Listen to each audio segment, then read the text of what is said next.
Mas agora vamos falar de saúde. Nós estamos em contato com Antônio Barra, que é diretor-presidente da Agência Nacional de Vigilância Sanitária. Doutor Antônio Barra, boa tarde. Boa tarde, um prazer falar com vocês, um prazer falar com os ouvintes da Jovem Pan. Bom, Antônio Barra, nós estamos aí no momento de muita preocupação com relação ao avanço do coronavírus no Brasil também. O Brasil está no estágio aí posterior de uma situação que a gente já viu na China, na Europa, mesmo nos Estados Unidos. Agora, se tenta descobrir ao mesmo tempo vacinas, novos medicamentos que possam minimizar essa doença, as consequências mais graves. Eu queria saber como é que o senhor vê hoje a forma como o Brasil está lidando com essa situação. Nós estamos diante de um momento definido pelo Ministério da Saúde, que é o grande gestor de todo esse enfrentamento, um momento de base de uma elevação da curva. Então, o que se faz de todo esforço nesse momento é buscar que essa elevação seja a menor possível, ou seja, um menor número de casos por unidade de tempo.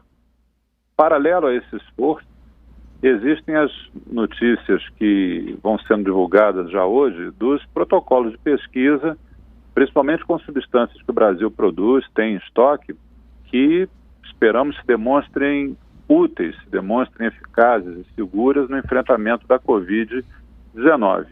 Ainda complementando a pergunta inicial que você faz, nós temos um modelo de isolamento horizontal, que é esse que está em vigor, e que, pelo menos o que tem sido mostrado hoje, até pela mídia, pelas notícias, que em diversas localidades do Brasil, pontualmente, atividades da economia, atividades produtivas vão sendo gradativamente liberadas.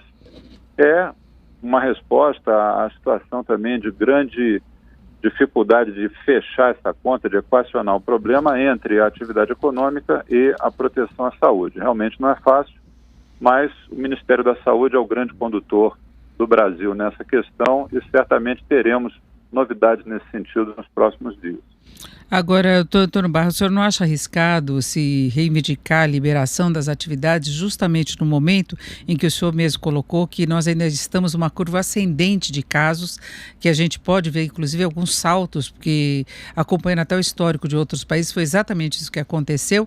Então, nós tivemos de início essa interrupção de atividade e agora se começa a liberar antes de se ter um quadro efetivo e nós temos um problema no Brasil, que é a baixa quantidade de exames. Tem muita gente que teve possivelmente coronavírus e sarou sem ter a comprovação através do exame. Tem muitas pessoas se tratando, entrando em quarentena, se isolando de fato, inclusive dentro da própria moradia, sem ter certeza. Então a gente pode ter uma subnotificação muito forte nesse caso, não pode? Não há dúvida. Esse aspecto que você aborda é um aspecto bastante relevante, ele é muito pertinente e com certeza ele é da consideração, da análise do Ministério da Saúde. A Agência Nacional de Vigilância Sanitária é uma agência reguladora. Então, no que tange a minha contribuição, os meus comentários são referentes à atividade reguladora. Essa questão que você aborda é uma questão que é da alçada integral do Ministério da Saúde, que eu tenho certeza que tem grupos de pessoas muito capacitadas que estão tratando dessa questão nesse momento. Analisar qual o melhor modelo, qual a melhor forma, como interagir com as cidades, os municípios que estão propondo uma liberação, ainda que parcial nesse momento, mas eu prefiro que esse comentário seja feito por quem de direito e ele não é um assunto regulador, que é o assunto atinente à minha agência.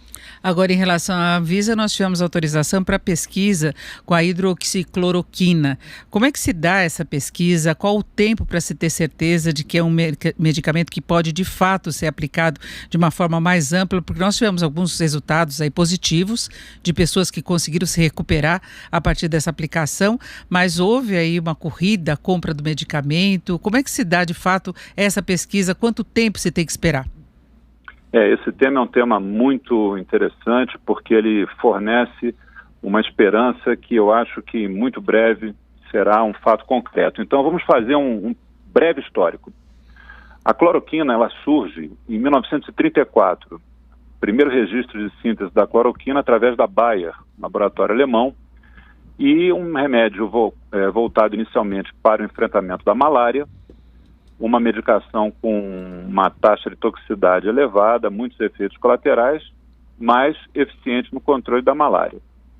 O tempo segue e em 1946, há a primeira notícia da síntese da hidroxicloroquina, uma medicação que também tem um componente antimalárico, mas tem uma ação muito boa no enfrentamento de doenças reumáticas, como lúpus e como artrite reumatoide.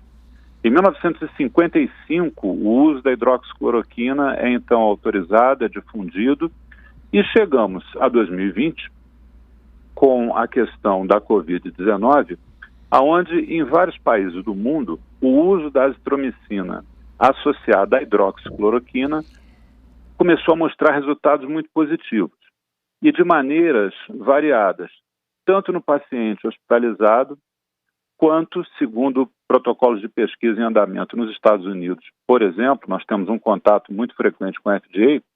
O FDA está regulando os estudos experimentais de uso preventivo e uso fora de ambiente hospitalar.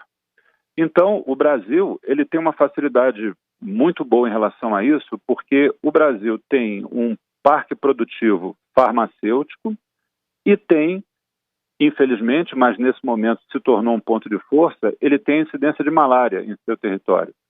Então, o Brasil ele é um produtor da hidroxicloroquina, uma medicação que tem um custo final muito baixo, portanto, não há empresas numerosas que se interessem em produzir, porque o retorno financeiro é muito baixo, mas o nosso país tem quem produza e tem um estoque considerável. Na semana passada, quando houve essa divulgação que nos Estados Unidos vinham sinais promissores do uso da droga, no Brasil houve uma corrida às farmácias, principalmente na quinta-feira. Na sexta-feira, a Anvisa, através de um ato administrativo, impediu que a hidroxicloroquina fosse vendida para o exterior. Então, para vender hidroxicloroquina brasileira para o exterior, nós teríamos que concordar e nós não vamos concordar. Portanto, num primeiro momento, mantivemos esse estoque no país. É importante lembrar, para garantir a manutenção do tratamento das pessoas com lúpus, com artrite reumatoide, com malária.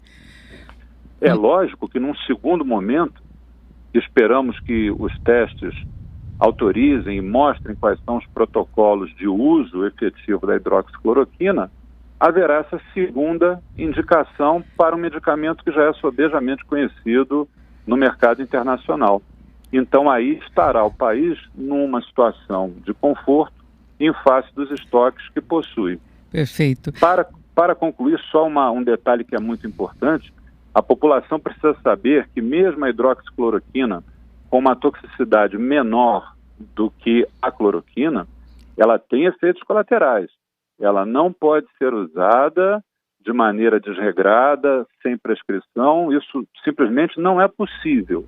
Então, a Anvisa também fez com que a receita para a hidroxicloroquina, agora ela passa a ser uma receita controlada, uma receita em 2 vias, que ela fica retida uma via na farmácia, e o prescritor, ele fica com uma quantidade limitada que ele pode prescrever para cada paciente, justamente para que não haja um estoque, enfim, para que a população não seja levada a buscar guardar esse medicamento em casa e aí, consequentemente, falta para quem precisa.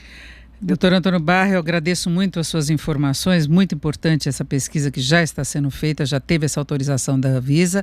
Nós ouvimos Antônio Barra, que é diretor-presidente substituto da Agência Nacional de Vigilância Sanitária. Muito obrigado, uma boa tarde.